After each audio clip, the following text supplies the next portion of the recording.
Okay, so we will be discussing about the types of the hypothyroidism today, right? Okay, first of all, we will start from the basic. This is your brain, okay? ये आपका brain है और ये brain के अंदर ये है आपका hypothalamus, ये जो मैंने black color के साथ draw किया, right? और hypothalamus से क्या hang कर रहा होता है यहाँ पे pituitary gland, fine? अब इसी diagram को जो है मैंने hypothalamus और pituitary gland को क्या किया यहाँ पे बड़ा करके बनाया, okay? ये है आपके पास hypothalamus और ये है pituitary gland. Now listen very carefully. आपके हाइपोथैलेमस के अंदर जो है क्या होता है, आपके हाइपोथैलेमस के अंदर एक हार्मोन होता है जिसको हम क्या कहते हैं, thyroid releasing hormone, right? So this is your hypothalamus, fine. Hypothalamus and this is your pituitary gland, fine. This is your anterior pituitary and this is your posterior pituitary, simple.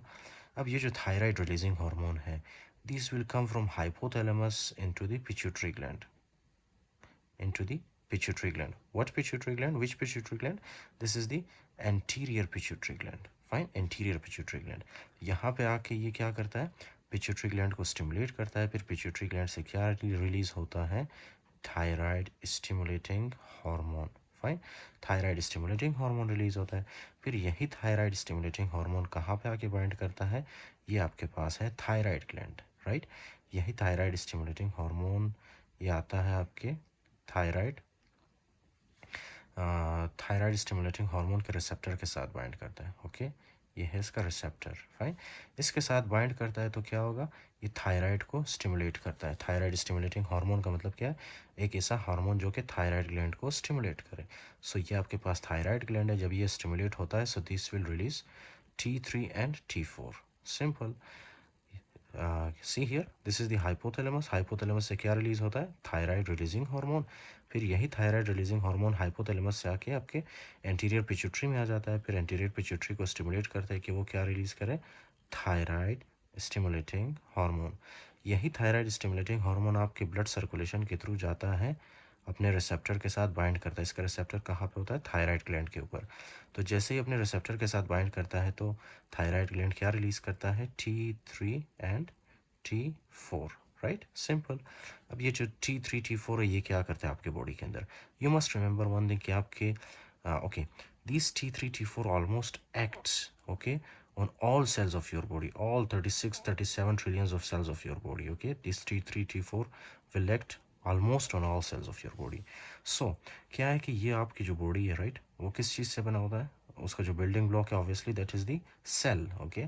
आपकी body के अंदर trillions of sales हैं. तो क्या है कि एक cell को जो है यहाँ पे जो आपके हाथ के अंदर जो एक सेल है उसी को मैंने सिंपल क्या किया, यहाँ पे बड़ा करके बनाया. दिस इज़ वेरी सिंपल यार, ओके? तो ये एक सेल है, सेल को मैंने यहाँ पे बड़ा करके बनाया. मैंने आपको बताया था ना कि T3 T4 क्या करता है, हर एक सेल के ऊपर जाके एक्ट करता है ये, okay, right? So this is a cell, ये जो मैंने यहाँ पे ड्रा किया है. अब इस सेल के अंदर क्या होता है, इस तरह से न्यूक्लियस होता है, ऑब्वियसली सेंटर में होता है लेकिन मैंने यहाँ पे ड्रॉ किया, ओके? ये न्यूक्लियस है इसका. अब ये जो न्यूक्लियस है, ये जो न्यूक्लियस के पास जो ये रेड कलर के साथ मैंने ड्रॉ किया, this is called the nuclear membrane. Nuclear membrane के ऊपर क्या होता है, T3 T4 का रिसेप्टर होता है, फाइन.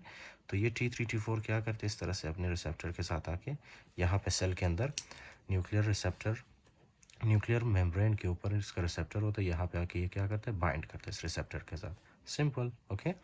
अब ये सेल के अंदर कौन सी चेंजेस लाता है, द फर्स्ट चेंज, ओके, ये क्या करता है सेल के अंदर, increase mitochondrial activity, right?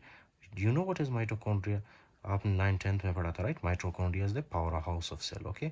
So it will increase the mitochondrial activity, right? उसके बाद ये क्या करता है कि it will also increase the production of the ATP, okay? ATP production को ज़्यादा करता है ये. जब ATP प्रोडक्शन ज़्यादा होगी तो जाहिर सी बात है, यू मस्ट नो, राइट, कि हीट प्रोड्यूस होगा, हीट प्रोडक्शन भी ज़्यादा होगी, फाइन. इसी तरह से क्या है कि यही T3 T4 जब आपके सेल के ऊपर एक्ट करता है, it will increase the metabolism, okay? It will increase the carbohydrate, उसके अलावा है protein, okay, and lipid breakdown, right? इनकी ब्रेकडाउन को ये क्या करता है, इनकी ब्रेकडाउन को ये ज़्यादा करता है, फाइन. तो ज़्यादा से ज़्यादा कार्बोहाइड्रेट, प्रोटीन और लिपिड ब्रेक होंगे, fine. Including that the next most important function which you never have to forget, okay, that is the, ये क्या करता है, increase, okay, increase sodium potassium ATPase on the cell membrane. ये क्या करता है, सोडियम पोटासियम एटीपेज को cell membrane के ऊपर ज़्यादा करता है यहाँ पे, ओके? आपको पता तो है ना, ये सोडियम पोटासियम एटीपेज जो पंप होता है ये क्या करता है, बाहर से सोडियम को अंदर की तरफ लाता है, ओके, और सेल के अंदर से पोटासियम को बाहर की तरफ लेके जाता है. So these mechanism this is the basic actually, okay. ये मैंने बहुत ही डिटेल में मैंने आपको करवाया in the previous lectures. So now we will study about the hypothyroidism. But before that I must tell you कि hypothyroidism कितने types के होते हैं. Fine. There are two types of hypothyroidism. The first one is primary and the second is secondary. Simple. अब primary hypothyroidism का मतलब क्या है कि ये आपके पास है thyroid gland, right? Thyroid gland जब defective होता है, okay, so thyroid gland T3 T4 produce नहीं कर पाता, so that is called as the primary hypothyroidism, okay. This is the primary hypothyroidism, right? Primary hypothyroidism. अच्छा, नाउ लिसन वेरी केयरफुली. अगर आपके hypothalamus में कोई मसला हो या पिट्यूटरी ग्लैंड में, so that is called as the secondary hypothyroidism. अगर आपके हाइपोथैलेमस में मसला हो या डिफेक्ट हो तो क्या ये TRH रिलीज कर पाएगा? नहीं, राइट जिसकी वजह से फिर ये एंटीरियर पिट्यूटरी स्टिमुलेट नहीं होगा. एंटीरियर पिट्यूटरी स्टिमुलेट नहीं होगा तो TSH रिलीज नहीं होगा. TSH नहीं होगा तो थायराइड ग्लैंड स्टिमुलेट नहीं होगा, तो उसके बाद T3 T4 नहीं बनेगा. Simple, okay. T3 T4 जब नहीं बनेगा तो T3 T4 की कॉन्सेंट्रेशन बॉडी के अंदर ज़्यादा होती कम होती है. फाइन. इस कंडीशन को हम क्या कहते हैं? Secondary hypothyroidism. क्यों? क्योंकि ये किस वजह से हो रहा है? थायराइड ग्लैंड की वजह से नहीं हो रहा है, ये उसके ऊपर जो हाइपोथैलेमस है, पिट्यूटरी ग्लैंड है, उनके अंदर कोई डिफेक्ट आता है. Fine. So that condition is called as the secondary hypothyroidism, right. Secondary hypothyroidism. Simple. अच्छा, तो प्राइमरी का मतलब है कि थायराइड ग्लैंड के अंदर अगर कोई डिफेक्ट हो, और सेकेंडरी का मतलब है कि हाइपोथैलेमस या पिट्यूटरी ग्लैंड के अंदर कोई डिफेक्ट हो. That is called is the secondary hypothyroidism. Simple, right. Now listen one thing which is very important. We will discuss about the Hashimoto thyroiditis, right. That basically means कि यहाँ तक सिर्फ हमने basic ही discuss किया. अब हम वो डिस्कस करेंगे कि आपका जो थायराइड ग्लैंड है वो डैमेज क्यों होता है या डिफेक्टिव क्यों होता है. Fine. So first of all, we will discuss about the autoimmune conditions. Do you know what are the autoimmune conditions? Autoimmune का मतलब क्या है? सबसे पहले autoimmune का मतलब है कि हमारे अपने ही एंटीबॉडीज़ जो कि नॉर्मली क्या करते हैं? इन्फेक्शन के ख़िलाफ़ फाइट करते हैं, राइट. ये हमारे अपने ही एंटीबॉडीज़ कभी कभी क्या होते हैं? म्यूटेट होते हैं, और ये म्यूटेट होने के बाद क्या करते हैं? हमारे थायराइड ग्लैंड को डिस्ट्रॉय करना स्टार्ट करते हैं. Simple, okay. That is called is the autoimmune destruction of the thyroid gland. अब ये ऑटोइम्यून कंडीशन का सबसे पहला एग्जांपल या टाइप कौन सा है? The first example is the Hashimoto thyroiditis, okay. Hashimoto thyroiditis. Hashimoto thyroiditis. Fine. अभी जो हाशिमोटो थायराइडाइटिस है, इसमें होता क्या है? Listen very carefully. Do you know आपकी बॉडी के अंदर इस तरह से बी सेल्स होते हैं, राइट. कितने टाइप्स के बी सेल है? टी सेल है, न्यूट्रोफिल्स है, macrophages, right. So we will more specifically we will discuss about the B cell, okay. अब ये जो बी सेल है ये नॉर्मली जब स्टिमुलेट होता है, राइट, जब इसको आप एक्टिवेट करते हो तो ये किस चीज़ में कन्वर्ट होता है? प्लाज्मा सेल्स में, ओके. अब ये जो प्लाज्मा सेल्स है ये क्या रिलीज़ करता है? प्लाज्मा सेल्स जब एक्टिवेट होता है ना, this will release auto antibodies, right. Normally तो ये एंटीबॉडीज़ प्रोड्यूस करता है जो कि इन्फेक्शन के ख़िलाफ़ फाइट करता है. लेकिन कभी कभी क्या है कि ये म्यूटेट होता है. म्यूटेशन होने की वजह से क्या होता है कि ये जो एंटीबॉडीज़ प्रोड्यूस करता है, these antibodies will come and these will act with our own thyroid tissue, right. ये हमारे ही थायराइड ग्लैंड को डिस्टर्ब करता है. आपके थायराइड ग्लैंड के अंदर मोस्ट स्पेसिफिकली क्या चीज़ें होती है? Listen very carefully, okay. The first one is the thyroid peroxidase enzyme. Thyroid peroxidase enzyme, right. इस तरह से मैं बनाता हूँ, थायराइड परऑक्सीडेज एंजाइम. इसका नाम क्या है? Thyroid peroxidase enzyme, right, okay. तो ये एंटीबॉडीज़ क्या करती है? सबसे पहले आके इस थायराइड परऑक्सीडेज एंजाइम के साथ बाइंड करते हैं. फाइन, बाइंड करते हैं. उसके बाद एक और यहाँ पे जो मैंने ड्रॉ किया है, this is also called as a protein, okay. ये कौन सा प्रोटीन है? Thyroglobulin protein, okay. Thyroglobulin protein. अब क्या है कि ये जो कुछ एंटीबॉडीज़ है ये तो कुछ जाके थायराइड परऑक्सीडेज के साथ बाइंड करते हैं, राइट, और इन्फ्लेमेशन कॉज करते हैं. कुछ एंटीबॉडीज़ जाके क्या करते हैं? इस तरह से इस थायरोग्लोब्यूलिन के साथ बाइंड करते हैं, जिसकी वजह से इनको क्या करते हैं? डैमेज करते हैं और इन्फ्लेमेशन होती है. Now listen very carefully. What was the function of the thyroid gland? T3 T4 produce करना. अगर हमने थायराइड ग्लैंड को डिस्टर्ब किया या डैमेज किया तो क्या ये T3 T4 प्रोड्यूस कर पाएगा? नहीं. जिसकी वजह से T3 T4 क्या होगा? ब्लड के अंदर कम होगा. सिंपल. सो ये इसी को तो हम कहते हैं ना हाइपोथायराइडिज्म. हाइपो का मतलब कम, थायराइडिज्म का मतलब जब T3 T4 की प्रोडक्शन कम हो आपके बॉडी में. Simple, okay. That is the hypothyroidism. Now listen very carefully. कभी कभी क्या है कि ये जो हमारे पास बी सेल्स है ना, जब ये क्या होता है, जब ये प्रोलिफरेट करना स्टार्ट करता है, राइट, ड्यूरिंग द प्रोलिफरेशन क्या होता है कि ड्यूरिंग द प्रोलिफरेशन म्यूटेशन होता है। ओके, म्यूटेशन होता है। फाइन। क्यों? क्योंकि ये कंजेस्टेड होते हैं।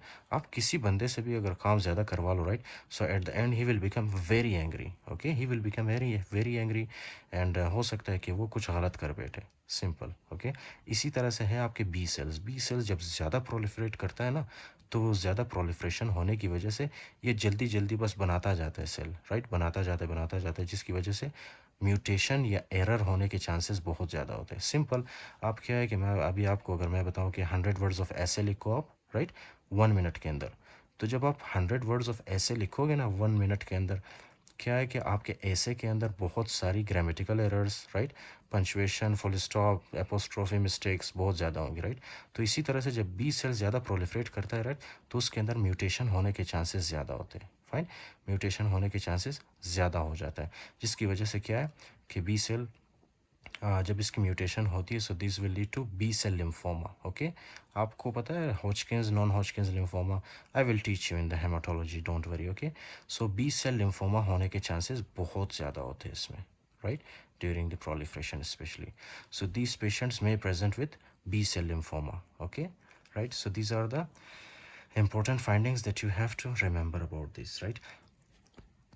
Now the next one is the postpartum thyroiditis. Fine, that is the postpartum thyroiditis. Postpartum thyroiditis. Fine.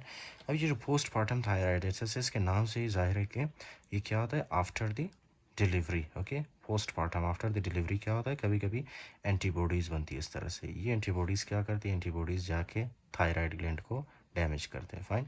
जब थायराइड ग्लैंड डैमेज होंगे तो क्या वो T3 T4 प्रोड्यूस कर पाएंगे? नहीं, जिसकी वजह से क्या होगा, T3 T4 का लेवल बॉडी के अंदर कम होगा, right. So that is the postpartum thyroiditis. The next one which is very important, that is the Riedel thyroiditis. Okay, Riedel thyroiditis. अब ये जो रीडल थायराइडाइटिस है, इसमें क्या है, रीडल थायराइडाइटिस में सबसे पहले आपने क्या याद रखना है कि इसमें जो है IgG4 एंटीबॉडीज़ होती है। Fine, IgG4 antibodies, IgG4 antibodies. Okay, right, इस तरह से IgG4 एंटीबॉडीज़। अब ये जो IgG4 एंटीबॉडीज़ है, राइट, ये क्या करते हैं, these IgG4 antibodies will go and they will act on the thyroid gland. अब ये थायराइड ग्लैंड के अंदर आपको पता है क्या करता है, फाइब्रोसिस। ओके, जब थायराइड ग्लैंड की फाइब्रोसिस होती है तो क्या होगा, थायराइड ग्लैंड इस तरह से इसके अंदर होती है फाइब्रोसिस। फाइन, फाइब्रोसिस होगी और ये जो है मतलब एक मैस इसके अंदर बनेगा, राइट, थायराइड ग्लैंड के अंदर एक मैस बनेगा। अब वो जो मैस है ऑब्वियसली थोड़ा सा जो है इसके साइज़ भी इंक्रीज़ होगा। फाइन, इसका साइज़ इंक्रीज़ होगा। अच्छा, यहाँ पे भी इसका साइज़ इंक्रीज़ होता है। ओके, जब इसका साइज़ इंक्रीज़ होता है उसको हम क्या कहते हैं, गोइटर। तो यहाँ पे भी इसका साइज़ इंक्रीज़ होगा जिसको हम क्या कहेंगे, गोइटर, राइट। अब ये जो क्या है कि ये एक मैस की तरह बन गया, राइट, एक मैस की तरह बन गया, और ये जो मैस है ये थायराइड ग्लैंड के नीचे जो स्ट्रक्चर्स है उसको कंप्रेस करता है, राइट। सी, वेरी केयरफुली लिसन। अब थायराइड ग्लैंड के नीचे कौन से स्ट्रक्चर्स या थायराइड ग्लैंड के आसपास कौन से स्ट्रक्चर्स है, सबसे पहला जो स्ट्रक्चर है दैट इज़ दी ये जो मैंने रेड कलर के साथ ड्रॉ किया, right, this is your oesophagus, right, oesophagus. Oesophagus को अगर आप कंप्रेस करोगे तो क्या होगा, खाना खाते वक्त जो है आपका खाना गले से स्टमक में बहुत ही मुश्किल से जाएगा, राइट। क्यों? क्योंकि जो है एसोफेगस बीच में क्या है, एसोफेगस के ऊपर कंप्रेशन कर रहा है। कौन कंप्रेस कर रहा है एसोफेगस को? थायराइड ग्लैंड, जिसकी वजह से क्या होगा, डिस्फेजिया। डिस्फेजिया का मतलब है difficulty in swallowing। Simple. Okay, the next one is ये जो ब्लैक कलर के साथ आपको नजर आ रहा है, दिस इज द ट्रैकिया। तो ये जो थायराइड ग्लैंड ये ट्रैकिया को भी क्या करता है, कंप्रेस करता है। ट्रैकिया को कंप्रेस करोगे आप तो क्या होगा, स्ट्राइडर प्रोड्यूस होगा, राइट, स्ट्राइडर साउंड। ओके, उसके बाद ये इसी के पास ही थायराइड ग्लैंड के आसपास क्या होता है, recurrent laryngeal nerve. Recurrent laryngeal nerve, right. अब अगर आप for example recurrent laryngeal nerve को आप कंप्रेस करोगे तो आपके पास कौन सा फीचर आएगा, hoarseness of voice. Okay, hoarseness of voice, right. ये सारी चीज़ें बुक के अंदर है, आई विल शो यू।